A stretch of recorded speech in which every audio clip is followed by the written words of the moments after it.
The following program is sponsored by the Building Wisconsin Television Network.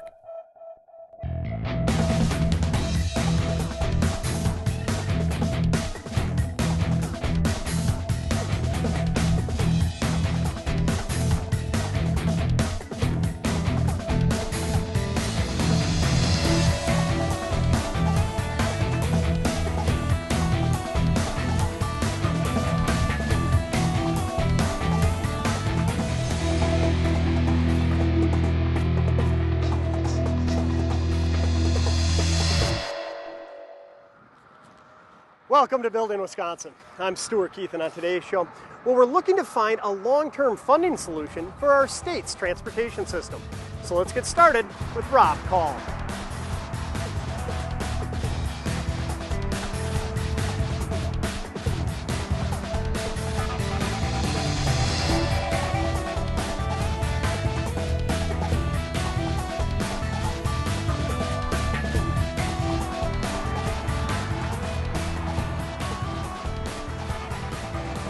Well, Rob, here we are alongside the Tri-Eyes, I like to call it, the Interstate 90, 94, 39, and 151 interchange on Madison's east side. And not unlike a lot of freeways around our state, they're busier than ever. They are busier than ever, Stu. I mean, this is one of the busier interchanges in the state of Wisconsin. Ironically, there was the plan to expand the interstate. As we know, we're expanding the interstate from the Illinois line up to Madison. Sure. But the folks in the Dells obviously wanted us to expand it from Madison to the Dells. It's a big part of our economy, tourism. And unfortunately, within the last couple of years, this administration, our state government decided they weren't going to do that. And that's not going to help anybody. It's going to slow down commerce. It's going to slow down just you and I who want to get from point A to point B, but it's really going to hurt tourism. Sure, and you know, tourism, commuting to work, transporting goods and services, these highways really touch us all. Oh, every day. Think of what your life is every day, whether it's getting a kid to soccer practice, getting to work.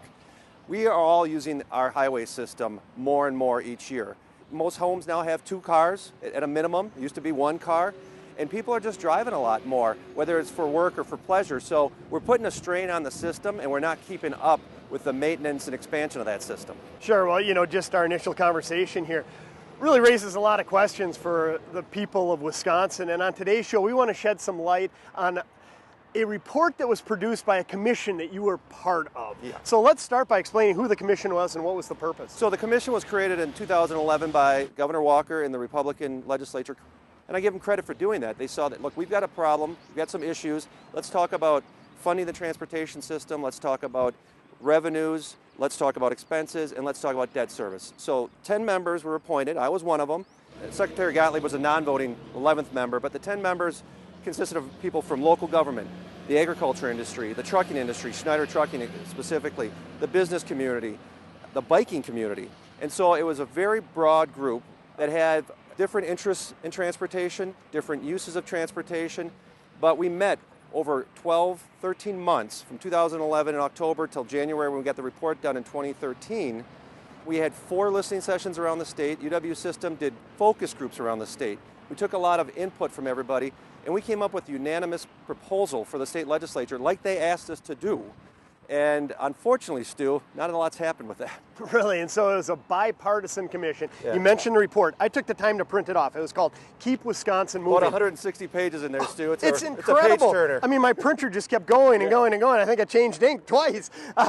No, but seriously, I took the time to read it. It's very comprehensive, in-depth. How were you able to compile this? I mean, those listening sessions, it sounds to me that you were trying to get to the residents of Wisconsin to address their needs. That's exactly what we were doing. We didn't want this to be a bunch of people sitting in a room not listening to the folks in the state. And the fact that you read it, Stu, that probably puts you above most of our elected officials, unfortunately. We put a lot of time and effort into this. We did a lot of listening, not talking, but listening to the people of Wisconsin, the businesses, the ag community, the residents that want to drive to get to the Dells. And what they told us is the infrastructure's fallen apart. We're willing to pay user fees to improve that infrastructure, not just because they want to get to a place faster, et cetera. They want it to be safe. And right now, we have a real problem in this state. We're ranked 49th in the country by U.S. News and World Report for quality of roads. That's not a great place to be. No, it isn't. I remember when we used to take pride in our roads. Now they seem to be an afterthought. And, you know, 5 years into it, Where do we stand today with the realities revealed in here and the recommendations? So unfortunately, Stu, they haven't done anything. They actually, ironically, I think in the last budget said, we'll put another $1 million for a new study. Well, take the study we gave you, put that into place, and maybe you've got to update some numbers. Unfortunately, what's going on is we told them by 2023, if they did nothing, over a quarter of our revenue is going to go to debt service for transportation. Wow. It's really upsetting, Stu, that we were charged to do this. We took it seriously. We went to work, rolled up our sleeves, and what they've done down in the Capitol is completely ignore the people of Wisconsin who told them and continue to tell them that transportation, and that's multimodal, that's everything, Stu. It's not just roads and bridges. We're talking about bike paths, we're talking about rail, we're talking about harbors, airports, etc. We told them what the people told us, and they don't listen. Yeah, I mean, to me, it's frustrating to you. It's extremely frustrating to me as a taxpayer in this state. And the last thing I want to do, and I've talked to a lot of people around the state, and they share the same sentiment, is pass this burden on to the next generation. In other words, pass it on to our children. That's exactly what's going on, Stu, by the inaction, which is an action in its own. It's a cognizant decision to do nothing. We are now going to be driving on roads that your kids, my kids, our grandkids are going to be paying for. How is that fair? That's not conservative budgeting. That's not conservative thinking. You're supposed to pay for things as you use them. You don't walk into the store and walk out with a bag of chips without paying for it. Yep. Why are we driving on roads, et cetera, without paying for them right now and expecting our kids to pay for them? We are now approaching, and we said this in the study, if we did nothing, which is what we've done in the last 5 years, if we continue to do nothing, within 5 years, we will be at 25% of every dollar we collect in transportation going to debt service. That is unbelievable, and it's unsustainable. And frankly, the voters of this state need to take action on that and tell the people that are running for office, we want a safe, efficient infrastructure system, and let's pay for it and not push that burden, that debt onto my kid. Yeah, everybody uses our transportation system. Everyone should pay something to have the quality of life that we have that comes with a sound infrastructure system like this. And again, it's an investment in the future. And what we talked about in there, what we proposed, wasn't the extravagant end. It was what can we do to maintain and make the improvements we need. It amounted to you and I paying an additional 33 cents a day. That's about $120 a year. Think of that. What you pay for your cell phone, your cable bill, your grocery bill, etc. 33 cents more a day to actually have safe roads, to actually have efficient roads. So whether it's pleasure or business, etc., you can get to point A to point B in a quick and efficient, safe manner. We have now forced local government to take on this responsibility. More and more cities, villages, and counties are passing wheel taxes because they've just given up. They've given up on the state legislature and this governor actually doing what they need to do, doing their job, so the local officials are doing the job. And you can't have that. You have pockets in the state then where they're going to have some additional revenue to fix their roads, but then you're going to leave that city border and you're going to be bumping on the way down to the next city. That's not how you run it. One of the main obligations of state government is to fund the transportation system and maintain the transportation system, and we've neglected that responsibility. Sure. So at the end of the day, how do we get the solutions that are recommended in this report enacted? What needs to be done to fix it? What needs to be done to fix it is, I've kind of alluded to it, is you have to elect people with the will, with the ability to do the right thing. Because if you listen to the people of Wisconsin, they're saying, make the investment. I'll pay 33 cents a day. As we said in the commission, we're going to have to talk about revenues. But as we say in there, that's what the people told us to do. And that means talking about, it's a gas tax, registration fee, user fees. Basically, we want to make it a system where the users are paying for the increased costs of the system. If we do nothing, bare minimum, and let the roads fall apart, it's still going to cost us $2 billion over the next decade. If you actually make some investments, it'll maybe be twice that, a little bit more than twice that. Why wouldn't you make the investments versus spending $2 billion to watch things crumble under your feet? It just makes no sense. Sure, and you're talking safety, you're talking lessening the congestion. I mean, nobody wants to go to work and sit in their car for an hour just to get to where they're going. When you ask any company about staying in Wisconsin or coming to Wisconsin, two issues come up: workforce and transportation. So we need to be educating our workers better, training our workers, which you know, in the trades, they do a lot of that, and they do it on their own dime. Exactly. But we need to be investing in our infrastructure. Companies will not stay here or come here if we continue to neglect our responsibility, and it is a responsibility. There's certain things the government has to do, and we trust for them to do, infrastructure is one of those things. Sure. Well, hence the name, Keep Wisconsin Moving. Appreciate you coming on, and throughout today's show, we're going to get to the bottom of this and get the word out there. Appreciate you guys doing that because it's a great report. A lot of work went into it, and frankly, it needs the attention it deserves.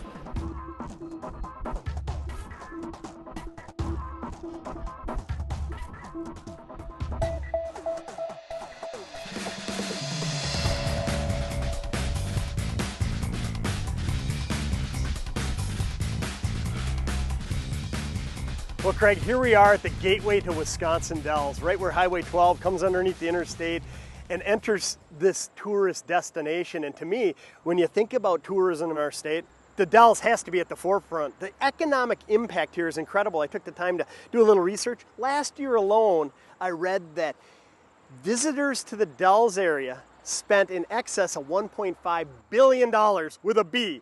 $1.5 billion, and that generated close to $100 million in state and local taxes. That's a huge economic impact. That's absolutely right. And I think when you think of tourism in Wisconsin, Stu, you do think of the Dells. But we've got so many beautiful tourist attractions across the state. When you think about the number you just said, statewide it's over $19 billion that tourism brings in for Wisconsin. And so when you look at tourism, agriculture, and manufacturing, which is really our three biggest industries, and you throw in logging as well, those are some of the most transportation-dependent industries you're going to find, and they need a good transportation system to thrive in Wisconsin. Well, now you were one of the 10 committee members that worked with the Wisconsin Transportation Finance and Policy Commission to develop the Keep Wisconsin Moving report.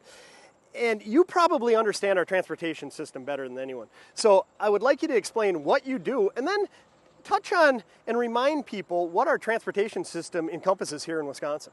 Sure. So I'm with the Transportation Development Association. We're a statewide membership-based group. We have members from all over the spectrum. A lot of people that use and depend on the system, from private businesses, trucking, chambers of commerce, tourism. And then we also represent a lot of local governments and engineering firms and road building firms and airports and transit systems that operate the systems as well. So we try to look at it from both sides, and we try to advocate for an integrated transportation system that will improve our economy. So when you think about that transportation system in Wisconsin, we think of the east and west coast with the oceans and that, but the water we have here with the Great Lakes and the Mississippi River, we have 29 commercial ports in Wisconsin that move a lot of bulk materials and commerce in the state. We have 81 public use transit systems that get people to and from work. We have over 125 commercial and public use airports that facilitate movement and businesses and things like that. We have 10 railroads, including 4 Class 1 railroads in Wisconsin. And we have over 115,000 miles of state, interstate, and local roads that connect us all together. So when you put all of that together, that transportation network really drives the economy in Wisconsin. Sure, and when you talk about Wisconsin's economy, a lot of people might not think of it as being a global economy, but what you just mentioned, that reaches worldwide, all our goods and commodities that we produce. There's no doubt, whether it's agriculture, our soybeans, our milk, there's manufactured products that we're doing here that are going to every part of the world. And when we can get a competitive advantage on the transportation costs, that's huge. Well, as I mentioned to Rob, I took the time to read that massive report, and what it revealed to me is that we're not paying our bill when it comes to transportation, and along with that, it's going to come some consequences. We're feeling the consequences right now. We haven't been paying our bills. We haven't kept up like others have. The interstate system was built in the 50s and 60s, so every state is grappling with a real high cost right now of having to rebuild those, because they were built the last 50 years and they need to be rebuilt. But from what I'm seeing, other states are stepping up to that challenge.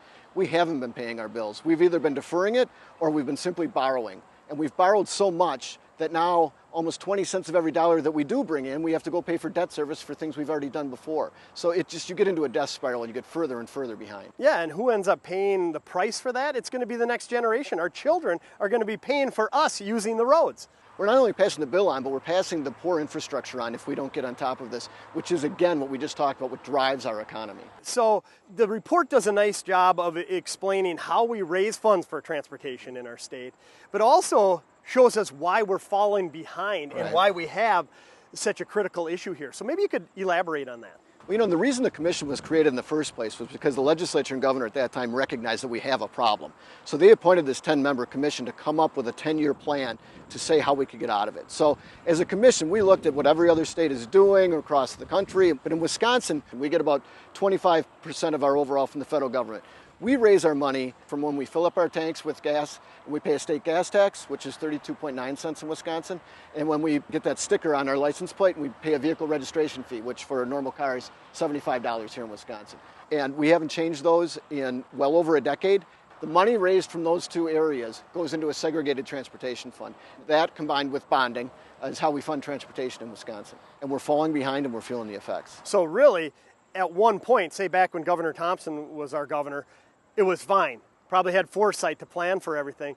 But since we haven't indexed our gas tax, the revenues are falling further and further behind as the cost of maintenance and lessening congestion grows. We don't have enough in the kitty. You know, you mentioned two things there. I think when Governor Thompson was here, he made transportation a priority.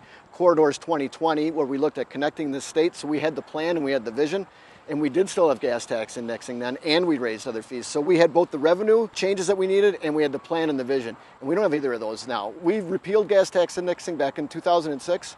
We've never taken a vote to adjust it at any point in time, so it doesn't act the way other taxes do, like the sales and income tax or property tax that have natural growth. You don't have that with a flat gas tax.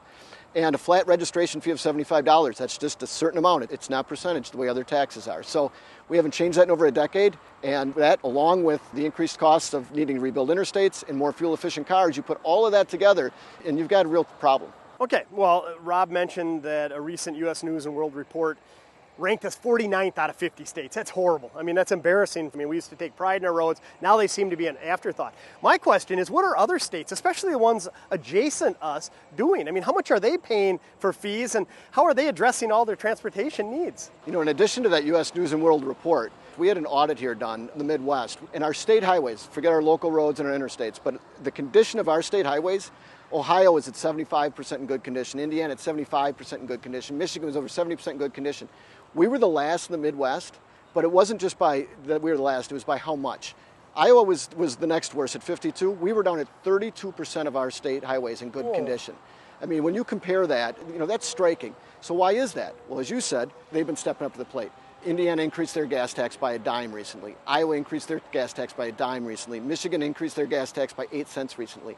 These were states that were already ahead of us in the condition of the roads, and they've been investing. So we're spending per person much less than our neighbors are spending to put into their transportation system, and it's showing. And you know, it's not just about roads crumbling underneath our feet. I think of the congestion. I mean, I go back 5, 10, 15 years ago, there weren't nearly the amount of vehicles on the roadway. Now it seems like I run to the store and it takes me an extra 10, 15 minutes, and time is money. You know, if you look at some of the areas of our state and you want to go on Google Maps at certain times of the day, you're going to find a lot of red in these different spots. On 41 in the Fox Valley area, all over down in Milwaukee and the Beltline area in Madison, we're seeing congestion like we haven't seen before because we have not kept up with the increase in traffic with the investments that we need to make. Okay, well, the report offers some plans for increasing the cost for owning and operating a vehicle in our state. And I want to touch on that because it does a really nice job of providing some options for the increase, and then what those increases are going to mean to the typical driver in our state. You know, the 10 members on that commission, they were really some just tremendous people. We even had former Secretary of DOT, Tom Carlson, who served under Tommy Thompson. We really tried to look at providing our elected officials with a menu. We didn't just say, here's the one way to do it. You could look at a mileage-based fee that could be self-reported. We looked at changing the gas tax and indexing it back to inflation. We looked at changes to our registration fees. There's things you can do, and we tried to provide them options because there's different ways to do it. States by us, most are a little bit higher in the gas tax, some are about the same, a little bit lower, but a lot of them do it way more on the registration fee side. They do it value-based. Where ours is $75, theirs is 1% or so of the value of your cars. But any way you look at it, per driver, our neighbors are all spending a lot more, and they've got a lot better roads. So, you know, we're going to have that conversation, look at some of these options, and come up with a solution. Sure, so 33 cents a day, $10 a month, $120 a year. We're not talking that the commission went out and said that it was going to be an extravagant new transportation system. This was just to lessen congestion, fix the existing roads, and provide us safe, quality, efficient transportation. We weren't looking at extravagant. We're looking at you need that really to maintain what we have. Sure. Well, it's hard to argue against the economic impact that our transportation has on our state. And looking to the future, I hope that we can find a long-term funding solution. I really appreciate you coming on today's show and shedding some light on the issue. You and I both, Stu. Thank you very much.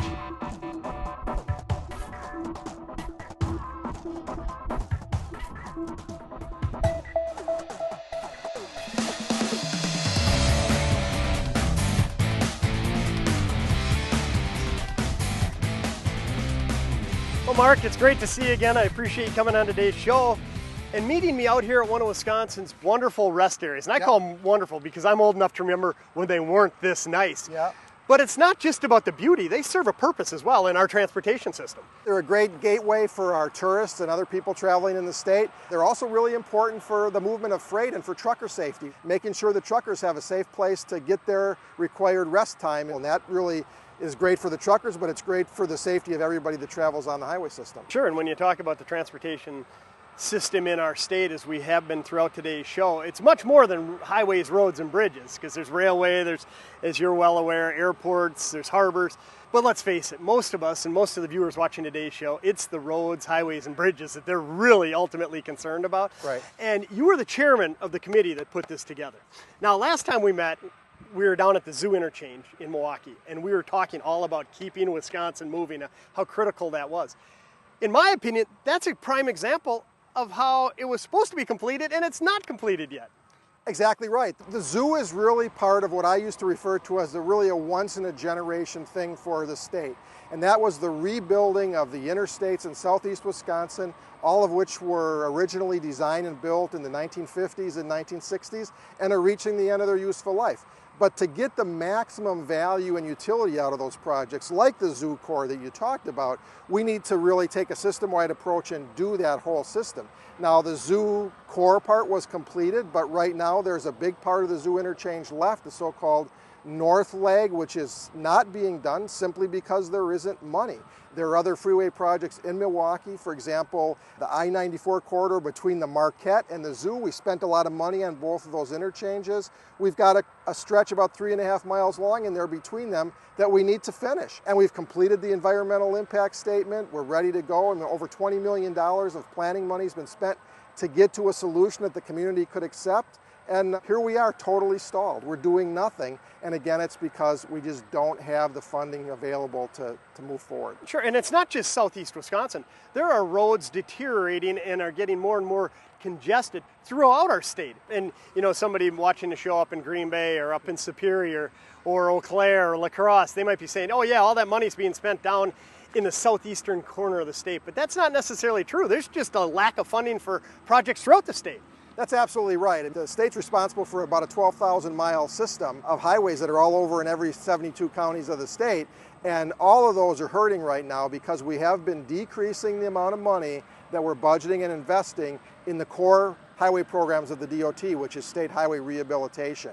And that's what really provides the horsepower to get those highway reconstruction projects done all over the state. And so obviously, go back 5, 6, 7 years ago, the legislature and the governor saw that there was a problem, there was a need to find a long-term funding solution to sustain our transportation industry, so they formed your commission, the Wisconsin Transportation Finance and Policy Commission. You guys produced this report, it's very in-depth.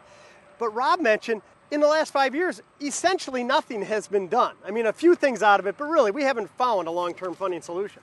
Oh, absolutely not. We're just in the same boat we were in at the time the report was released, only we've now borrowed more money, we have more debt service than we had before, and we've got worse highway conditions than we had, but we still haven't found a sustainable solution. The thing that I'm really proud about of the commission report is that it was 10 members. They were appointed by Democrats and Republicans, some by the governor, some by Democratic and Republican leaders in the legislature, so 10 people of, I'll tell you, all different varying political backgrounds, very much so. Some had past experiences, local units of government, and so forth. A real good cross-section of our state. A very good cross-section. And the commission came to a unanimous recommendation about what we needed to do. And I think in this highly partisan political environment, it's pretty rare to see unanimous bipartisan support for just about anything. But we got that. And we got it because the committee really did a good job of going all around the state to every different region, northwest, northeast, southwest, southeast, central part of the state, talked to folks, did focus groups, listened to people at public meetings to try to put together what was really a comprehensive report that will give us a safe and efficient transportation system. We need to have a financing plan for it that is adequate to meet our needs, that is equitable, fair to everybody around the state, and sustainable for the future. And the commission wanted to stay with fundamentally a user fee funded transportation system. It's one answer, it's not the only answer, and you know, the legislature and the governor at some point, they can tweak it or change it or do more of this and less of that, but at the end of the day, we need to do something. Well, and at the end of the day, you need a plan to move forward, and you guys provided a plan here. And like you said, a plan can be tweaked, Right. but at least start to implement it. You know, Stu, one thing I think that's really important to remember is, you know, people say, and I've heard legislators and others say this, you know, I didn't come to Madison to raise people's taxes. And I get that. I used to be a member of the state legislature, and I understand how hard it is to take a vote like that. But what we all ought to really remember is we're paying this bill one way or the other. The question is, how do we want to pay it?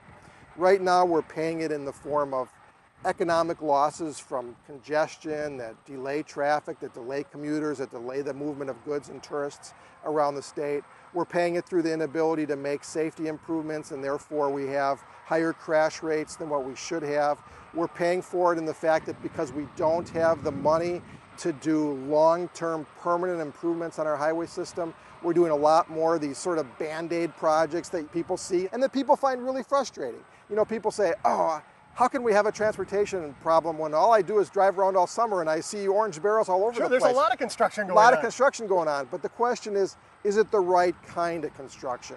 What we're seeing is because the money is not there, what the state is being forced to do is to do a lot more of sort of temporary fixes, Band-Aid type of things. Let's strip off a couple inches of asphalt and put a new surface down that it's going to last us 5, 6, 8 years, when what you really need to do is that road or that bridge has reached the end of its useful life and it needs to be reconstructed. So let's get in, do it, get out. That's how you have the minimum disruption, the least amount of barrels. What we're doing right now is the worst of both worlds. We're doing a lot of projects, we're disrupting a lot of people, but we're not doing long-term projects that will be sustainable for the future. Sure, and the amazing thing is, it shouldn't be a political decision when it comes to transportation in our state. I mean, we're talking congestion, we're talking safety, we're talking, like you said, vehicle maintenance, we're talking what drives our economy is our transportation system. So at the end of the day, what do you recommend a viewer on today's show do? If we've heightened their awareness and they're like, yeah, we need to start doing it. What can I do as Joe homeowner here in Wisconsin to make positive change? Well, obviously we're in a political season. And again, as you said, Stu, this is not a partisan issue. This is not about Democrats or Republicans. This is about just having a safe and efficient system. So I would encourage people when they're seeing their political candidates, people that want to represent them in the legislature or as governor, see them at the parade or wherever as this political season rolls on, have them ask the question, what are you going to do to make sure we have a safe and efficient transportation system? What are you prepared to vote for? And I would encourage people, you know, don't accept some of the old, tired kind of answers like, well, we have enough money, we're just not spending it the right way, or we're wasting so much of it. You know, that's been studied extensively and it has been debunked numerous times. And what they really are is, in my opinion, excuses by people who just don't want to show any leadership on this issue. The fact of the matter is we need to have more revenue to have a safe and efficient system, and we got to get beyond that. Well, let's hope we can do that. We're trying to do our part to get the word out there. I appreciate you coming on today's show. Stu, it was my pleasure to be here. Thanks a lot.